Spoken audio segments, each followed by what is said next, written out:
Hi, my name is Nichole Lyke. I am the Economic Development Director for the Berry County Chamber and Economic Development Alliance in Hastings, Michigan, and I'm going to talk to you today about leveraging DDAs in rural communities. So first of all, let's talk about what a DDA is. DDA stands for Downtown Development Authority. According to the Michigan Municipal League, a downtown development authority is designed to be a catalyst in the development of a community's downtown district. A DDA is a tool to halt property value deterioration, to increase property tax evaluation, to eliminate the causes of the deterioration, and to promote economic growth in their business district. Essentially, a DDA is a tool that can be used by communities to fight blight, encourage commercial growth, and support enhancements that improve quality of life to create a healthy downtown ecosystem. DDAs were established under PA 197. That is the authorizing law that allows communities to actually create the districts that DDAs live within. And then PA 57 is an enabling act that was signed in 2018 and essentially is a sunshine law for DDA. It requires standardized reporting, community updates, and transparency in spending. For the purposes of our conversation today, we're going to focus on rural DDAs in particular. We're going to use the USDA definition of rural, which is communities that have open countryside, rural towns, places with less than 2,500 people, or urban areas with populations ranging from 2,500 people to 49,999. I really tried to stick to communities with less than 2,500 people today. Pictured on this slide also, just to give you an example of what a DDA district looks like, is the DDA district for Harbor Springs. We're going to talk briefly about how DDAs are funded. Communities have several options on how they're able to develop the funding for their Downtown Development Authority. Generally, DDAs are funded through a TIF, which stands for Tax Increment Financing. This does not mean that your taxes are incrementally raised on properties within the district to pay for the district. Instead, when property values within a DDA district increase, the property tax generally increases, and the amount that is captured by the DDA is that percentage increase. So that's the most common way that DDAs are funded. They can also be funded through millages, bonds and special assessments, grants, donations, and sponsorships, and through tourism activities. What I found in looking through the different communities that are members of the Michigan Downtown Association that have downtown development authorities, TIFs are really the most common way to do that, followed by sponsorships and then tourism activities. Pictured here is the downtown Elk Rapids during one of the community festivals that their DDA hosts in their downtown annually. Okay, so we know what a DDA is and how they're funded. Now let's talk about what a DDA can do. In addition to marketing, downtown infrastructure improvements, design and development incentives, and events and tourism related activities, DDAs can build stuff and own property. They can make infrastructure improvements and host placemaking activities. They can host events and lead public art initiatives. They're able to establish retail incubators and provide funding opportunities. Historic renovation, preservation are key parts of downtown development authorities and their purposes. Marketing, research, tourism, small business support, the list goes on and on and on. Infrastructure improvements could be public restrooms, wayfinding signage, bike racks, benches, streetscapes improvements, just as many things as you can think of really that you can put in your downtown. A DDA can probably help you fund it. Just a couple of examples of things that DDAs can do within the realm of these activities that I just listed off. We have pictured ice carvers at the Ice Festival in Harbor Spring, bike racks that are in downtown Bellevue that were installed by the DDA. We've got the Caseville City Park Pavilion, and also the Fife Lake Downtown Development Authority dock. So very different types of things that are pictured here. but they're all things that DDAs are able and encouraged to do within their downtown. Okay, so let's talk just for a second about what DDAs can't do, and that's operate in the dark. PA 57 of 2018 is a transparency law, essentially, for downtown development authorities. What this law did was updated the requirements for how a DDA operates, the things that they report on, and who they report to. So it's now required that DDAs post and report their financials, their board minutes. There's a whole list of requirements of things that have to be made publicly available on a DDA website or a village website if a DDA doesn't have their own website. It also standardized reporting to the Treasury and requires that your downtown development authority, either your director or your board, makes reports to the municipality and stakeholders that kind of goes over what the DDA has done, what the fund balance looks like, and what the future plans are within the district. Additionally, DDAs can't spend their resources outside of the Downtown Development Authority unless they can prove a direct benefit to the downtown district. DDAs are really intended to serve the needs of the community by creating vibrant and flourishing downtown core, and that is why all of the funds that are captured and collected in the DDA district are intended to stay within that boundaries. Trust and public transparency are a key part of getting the community on board with projects, events, and activities, and this law really helps ensure that the public knows what's going on so that you have their support when you need it.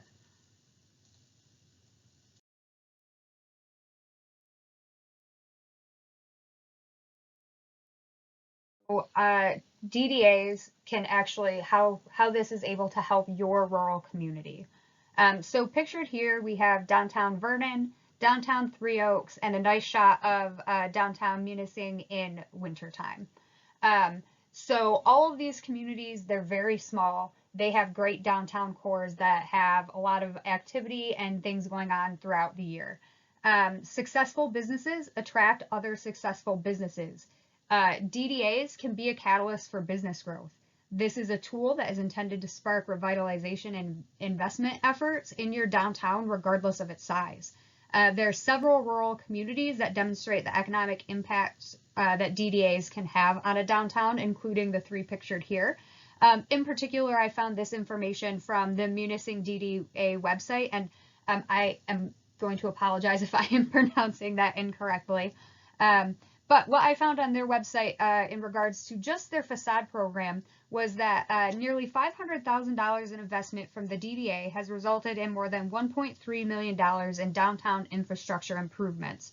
The Munising DDA has worked with outside agencies, including MEDC, and bringing grant monies to assist in infrastructure improvements to the city dock, the Pictured Rocks Interpretive Center, and most recently the development of 3 housing units above a commercial space in downtown at the Harley store. The DDA continues to work with local and regional partners, business owners, and the community to make this area an economically vibrant and attractive place to visit, live, and work. That is an amazing amount of investment, especially when you consider that downtown Munising is a community of 1,975 people. So clearly they are, DDAs can be very impactful. They were intended to support communities that were in stress. By no means do you need to let your community become distressed before you take the steps of establishing one. DDAs can help create a healthy business cycle. You have events that are taking place. You have these beautiful downtown, lovely spaces. You have diverse businesses, and that creates your strong downtown core. That's the recipe. And an important thing to note is that DDAs really should be a reflection of your community. You can't take a one-size-fits-all approach. Every small rural community in Michigan has something unique that should be embraced, and we all have different tastes and needs and things like that. That's why we live where we do. So leverage your unique assets as a starting point when you begin moving forward with the implementation of your Downtown Development Authority. Okay, so we're going to talk about some of the very specific things that downtown development authorities are able to do. And we're going to start with marketing. So, your downtown development authority has the ability to develop community marketing standards, create brand and use guidelines, and fund marketing campaigns that promote the downtown. The way that they're able to do this is through sponsorship and partnership activities. A lot of communities will produce a directory, and the advertising that is sold in the directory will cover the cost of the printing and the promotions for that. And then you can also embark on social media campaigns, which is where the branding and use guidelines are very useful for your DDA to have developed those. So in addition to that, the directories, downtown development authorities also have the ability to print maps, marketing materials like flyers, coasters, we've seen magnets, bookmarks, things like that. And then other types of merchandise that are available for sale.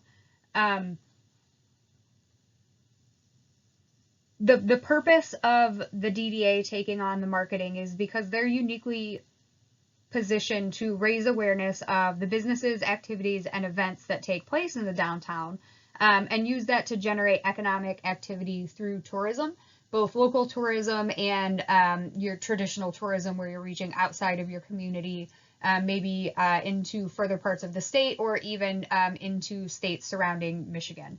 So that is one of the primary things that a downtown development authority can and should be doing. And that's includes all types of marketing, not just print media. There's also social media. If you have a local news station or a newspaper or radio station, you should be working very closely with those local community partners to do some marketing for your downtown. A couple of examples that I found of communities that have downtown development authorities that came up with different outreach campaigns were Fenton came on and had their Be Closer campaign. The Village of Middleville led an entire community rebrand through their DDA. Elk Rapids went with the It's Your Turn campaign. And then Lewiston, to raise awareness of the fact that they are a tourist destination year-round, went with a four-season destination. So there are just so many examples of different advertising and marketing campaigns that various downtown development authorities have led. These were just a couple that I found that I thought were kind of unique that I wanted to share. Now we're going to talk about downtown infrastructure improvement. You've marketed your downtown. Now you have to make sure that you have amenities and infrastructure to ensure that those visitors enjoy their stay and come back. So there's a lot of things that DDAs can do in the realm of downtown infrastructure improvement. When I was the DDA director at the Village of Middleville, two of the projects that we did included the completion of the DDA amphitheater in Sesquicentennial Park, which is right downtown, and the addition of the public restrooms in downtown Middleville, also at Sesquicentennial Park. There was a pavilion, there was trail connections, there was a small gazebo, the Veterans Memorial is right in that area. And so to further enhance that park and make it truly welcoming for everybody, we built out the amphitheater, which is an ongoing project. The second phase of that is about to start, which is the building out of the tiered seating to make it more accessible for individuals with mobility issues, as well as to build out the art walk that's going to surround the park. And then making sure that there are restrooms right there for users of all of those facilities was really important. So those were two of the projects that we did in the Village of Middleville through the DDA. DDAs also have the ability to do sidewalk extensions, build out bridges, trails, pathways. They can add broadband infrastructure, making Wi-Fi accessible in the parks in the downtown area. The construction of wayfinding signage is one of the really important things that downtowns can do. Not only are you welcoming people to your community, but you're showing them where to go and how to get there. I've included a couple of examples on this slide from Rose City, Cassville, and a rendering of a potential new signage in Fenville. I like this one because it also includes a little bit of functional artwork with it. So some things to note with your wayfinding signage: make sure that it is attractive, functional, and easy to read and understand. The last thing you want is people getting lost because of a poorly chosen font or a weird place directional sign. DDAs can also add quality of life improvements to a downtown area. This can be benches, welcome kiosks, bike racks, repair stations, trash cans. Those are all smaller examples of different types of infrastructure that DDAs can do. In addition to the smaller things, DDAs can embark on some of these large-scale infrastructure projects as well. These can include the building of restrooms, pavilions, park equipment, boat launches, and boardwalks. Pictured here are a couple of examples of that. We have the boardwalk at St. Ignace. The DDA has repaired that and continued to build that out, added upgrades and quality of life improvements to that area as well. There are some sidewalk extensions in Fife Lake that are pictured. The reason why sidewalk extensions are so important is because you want your downtown to be connected. If you have an area that is disconnected because of something like a sidewalk, you have created an island unintentionally, and people are not going to traverse as easily back and forth. So you want to build out your downtown in a way that is conducive for traffic back and forth and creates that flow.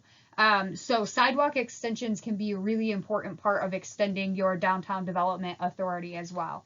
And then also pictured are proposed enhancements in downtown Three Oaks. So this would be a larger project. It looks like an alleyway activation in which they're creating a path to connect across two sides of a block. They're adding greenery, benches. It looks like a water feature. There's some trees. This is probably a space that is underutilized, and by activating it in the way that they've done, by creating that connection across there, they're going to generate foot traffic and promote pedestrian activity through that area, which is a really great way to use that space and generate activity there when it wasn't being previously utilized. So you have the people, you have the amenities. Now you need to make sure that what already exists in your downtown doesn't fall into disrepair. That is where design and development incentives come into play. So pictured on the screen right now, you can see the Mixed Co-working Studio in downtown Middleville. This was a project that was funded through the DDA facade grant program partially. This project was a preservation of the interior with an updated outside so now this building is historically preserved, but also it is now compliant with the zoning ordinance for the downtown district. Also pictured is the Bird and Bear Bakery in Roscommon. That business there received a facade grant and was able to do some great things with the exterior and with their signage. So typical facade grant programs include signage, awnings, exterior painting, alleys, and storefront restoration.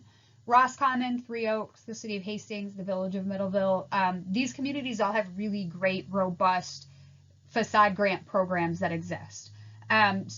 Historic preservation, fighting blight and deterioration, and encouraging development are one of the key components of these design and development incentives.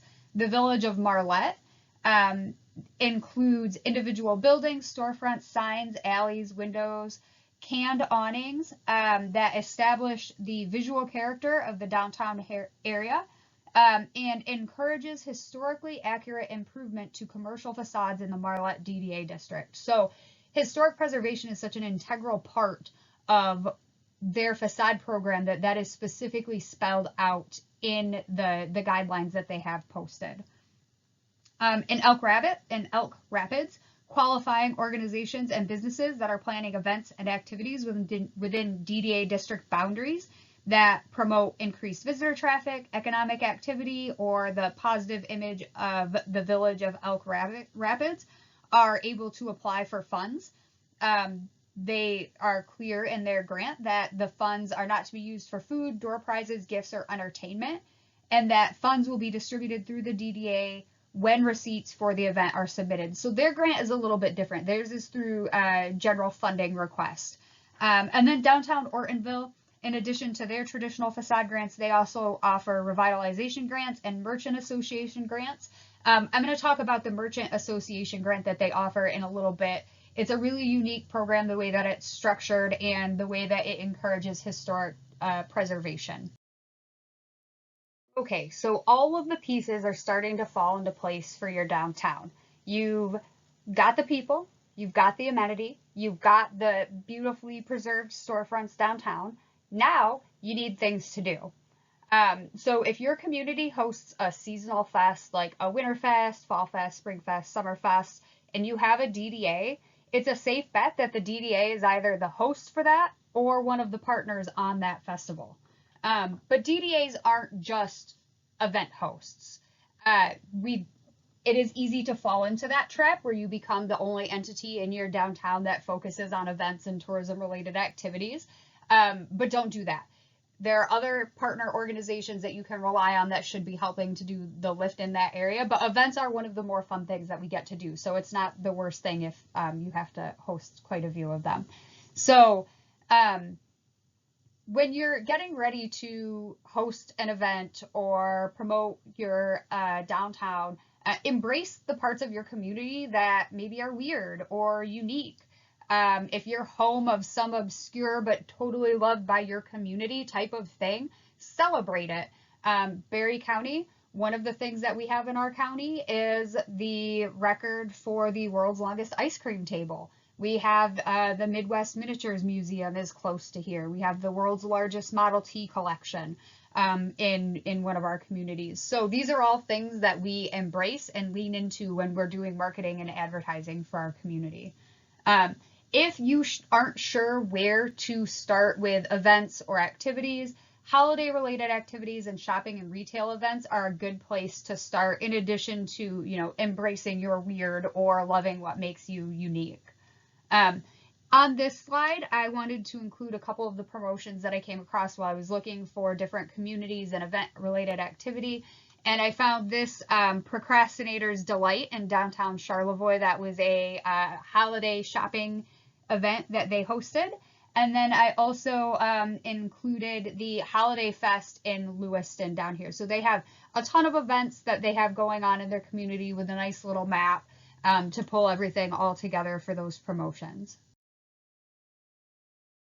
So in addition to hosting all of the different community fests and all of the seasonal celebrations, the unique community celebrations, downtown development authorities can also host some of the other events that I think people sometimes forget about as being tourist related or generating activity.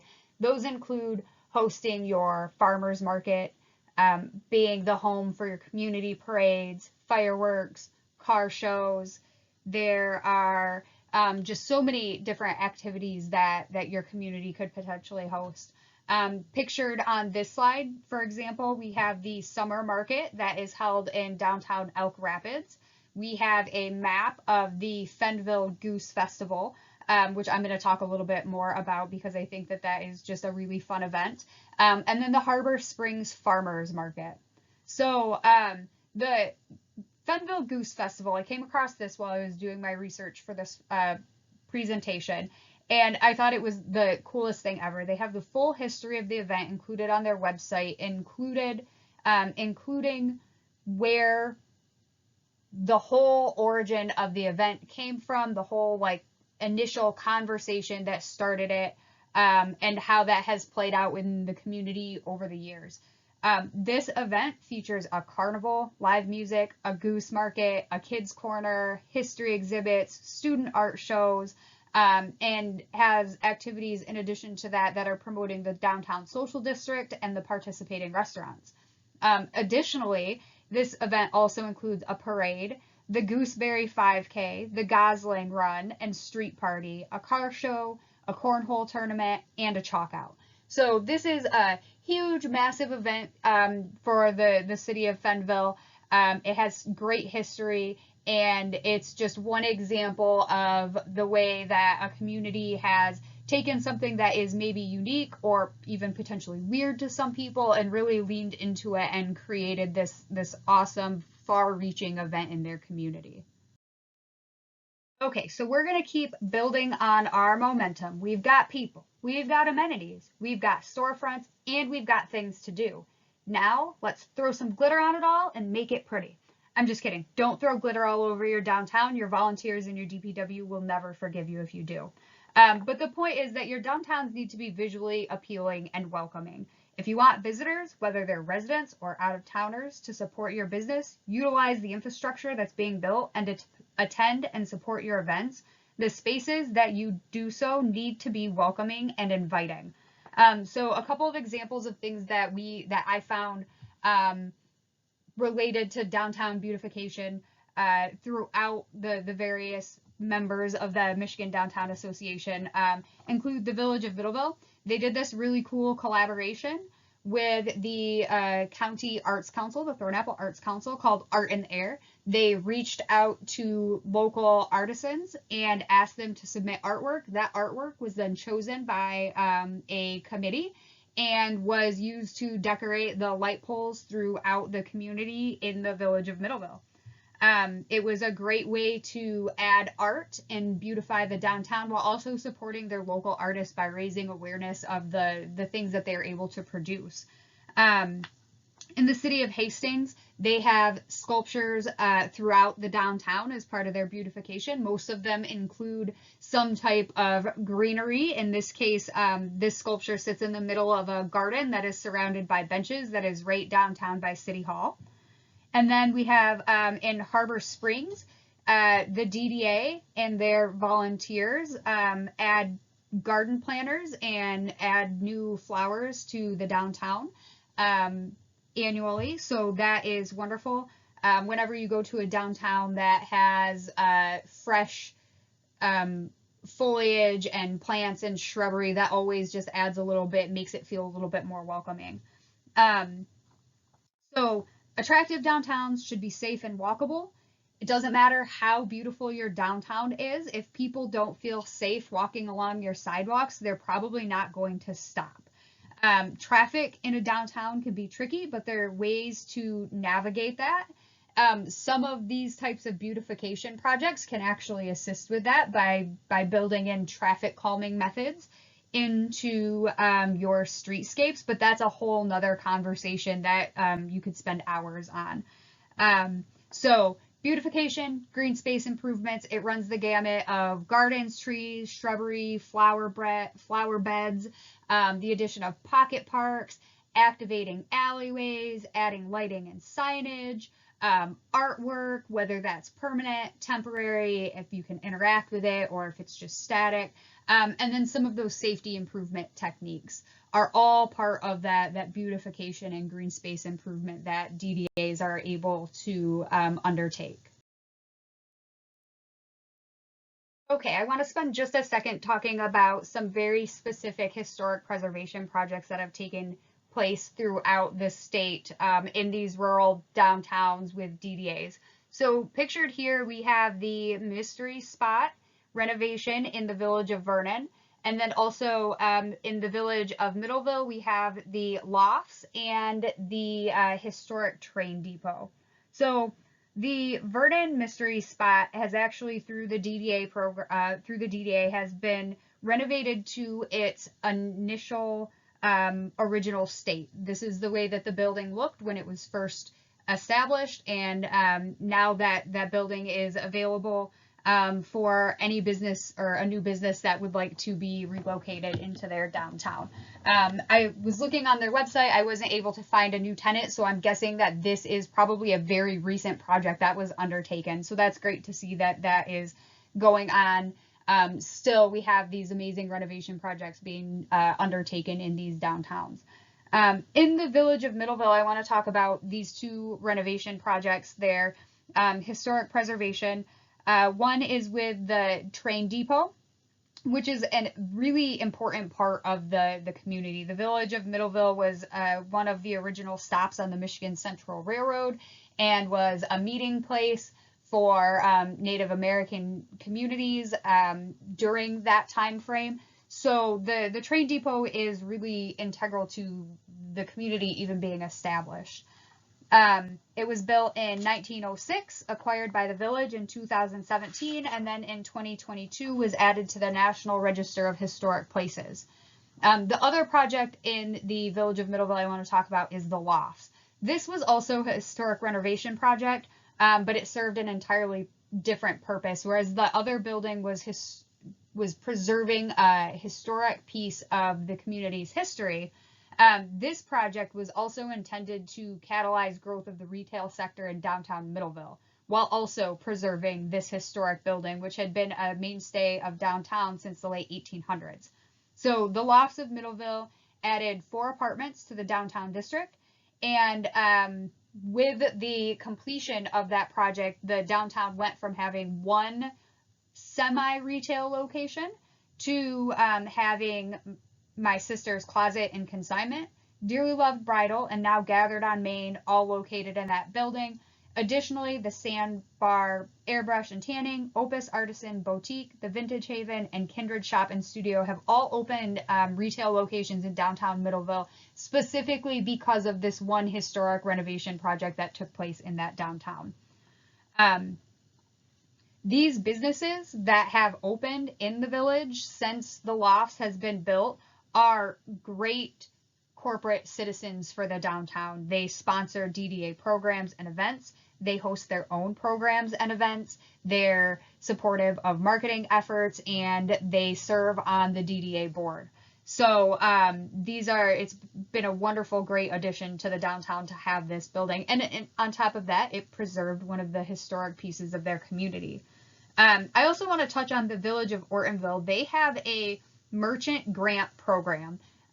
This is unique. I wasn't able to find other programs that were like this, but essentially the way it works is it provides reimbursement in the form of a grant to cover up to $250 in fees to be part of certain organizations within the community, including historical society memberships. So they're so serious about historic preservation that they will pay for your company to join the historic society so that you can have a deeper understanding of the importance of historic preservation. So I thought that was really cool. It's a great and unique way to encourage and promote historic preservation and awareness of that within the communities.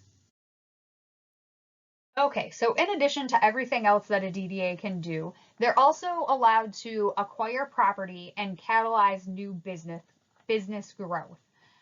Public facilities can be defined as a street or a plaza, a pedestrian mall, or any improvements to a street or a plaza or a pedestrian mall, including furniture, beautification, parks, parking facilities, recreation facilities, right-of-way improvements, structures, waterways, bridges, lakes, ponds, etc., that are designed and dedicated to use by the public generally, or used by a public agency.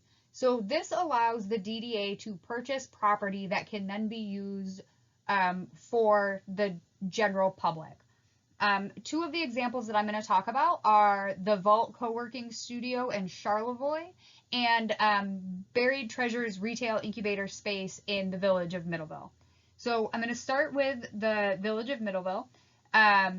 The DDA there owned a really large building. It was actually probably too big to be the DDA office. And so in an attempt to catalyze new business growth and to create a retail presence in the downtown when there wasn't one, the DDA director reached out to a young entrepreneur who was looking to start a coffee shop, and that is where Left Field was born.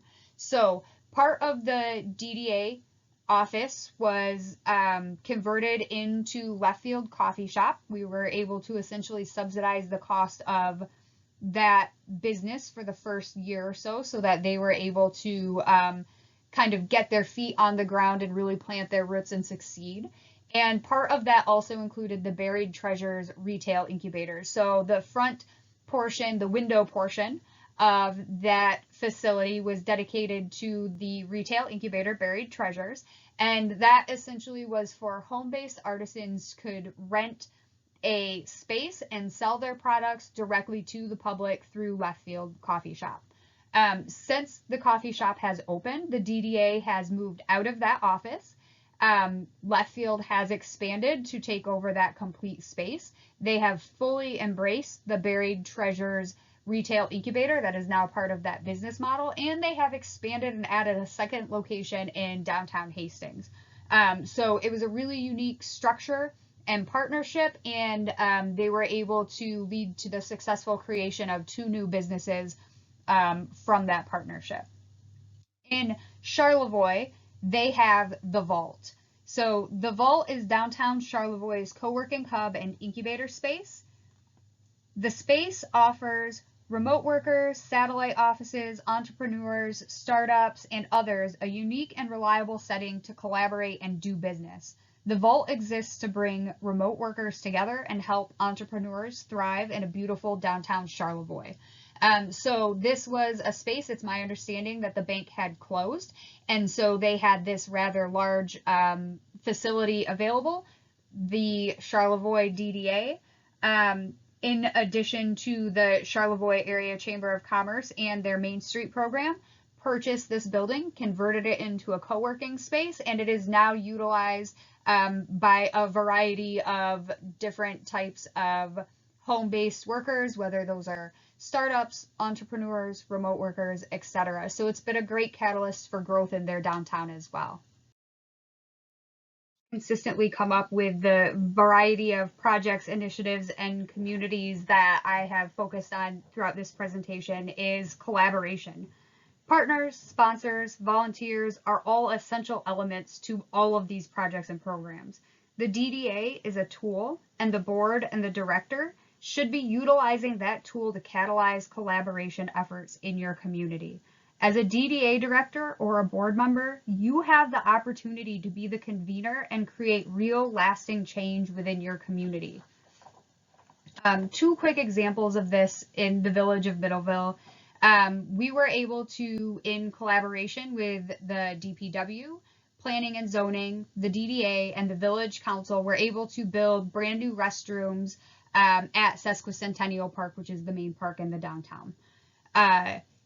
We collaborated with the council for funding. The Planning and Zoning Department approved our plans. DPW assisted us with the prep work, and through that all, we were able to add a great amenity to the downtown, a very needed amenity. The Paul Henry Trailhead is also right there.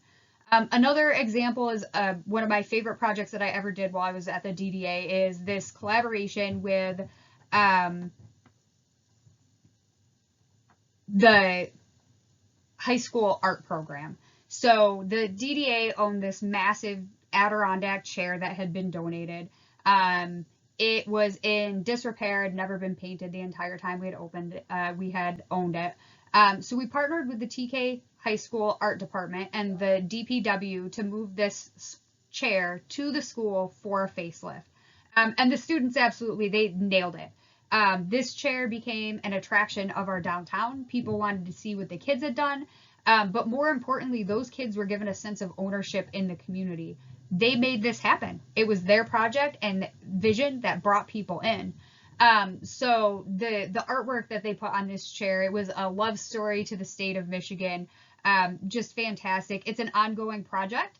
They have, since the original update, it has been repainted and repaired at least one more time, and I believe it will be going and next year for another facelift. So we're so excited to see what these students are able to do and how this collaboration moving forward is going to look like.